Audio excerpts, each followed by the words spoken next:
Hi, One Best for our Sports Picks. I'm Peter Loshak. Today is Monday, May 23rd. We are talking with Dana Lane, NHL playoffs betting. Dana Lane, we've got Game 5 in St. Louis and San Jose, and we've got a tricky handicapping situation here, right? San Jose basically outplayed St. Louis the first three games and shut them out in Game 2 and Game 3. And then Game 4, a huge offensive explosion for St. Louis. They scored 6 goals. And now here in Game 5, we have a very competitive money line. St. Louis is anywhere from plus 105 to plus 110. And San Jose is minus 118 to minus 125. And then the total, despite how high scoring Game 4 was, is just 5 at a coin flip.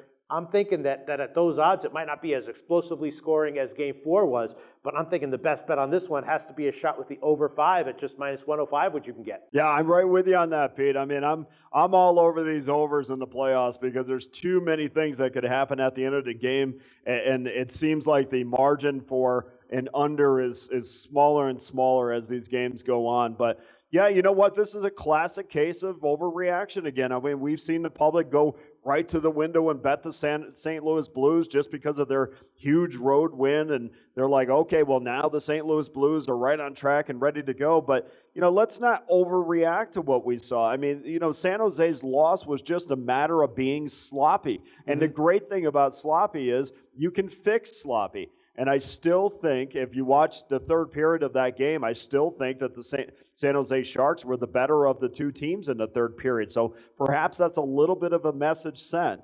And we also saw the emergence once again of Jake Allen in goal, and it was to give the St. Louis Blues a jolt. And the problem with jolts, Pete, is they only last one game or so. And I don't think they last 2 or 3 games. You never see, in college football, you never see Notre Dame roll out the green jerseys for 4 games in a row. It's a one-game thing, So I don't see that same scenario playing out in this game. In fact, with the plus money, I like San Jose in the first period at plus a little bit over, plus 10, or a little bit over even, plus 102 in some spots. We also like San Jose for the game at plus money, and we're going right to the over again. And Pete, we have significant injuries for the St. Louis Blues. We don't know the status of David Backes. We do not know the status of Robbie Fabry. Those are game-to-game or day-to-day situations, and that's a huge loss if David Backes is not able to give 100%, a big body in front of the net that it would actually give Brent Burns a little bit of problem.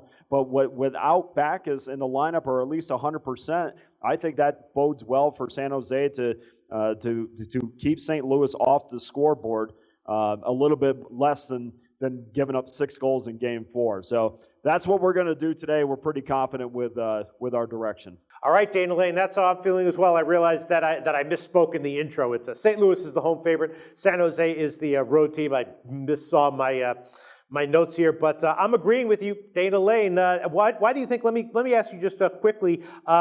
I was kind of expecting, in light of how Game 4 went, that the over would be, like you said, at least some kind of reaction to it, that the over would be like maybe minus 120, minus 125, if not 135 or 140. Why do you think the total here is so low? Well, I think that the books know that there's a little bit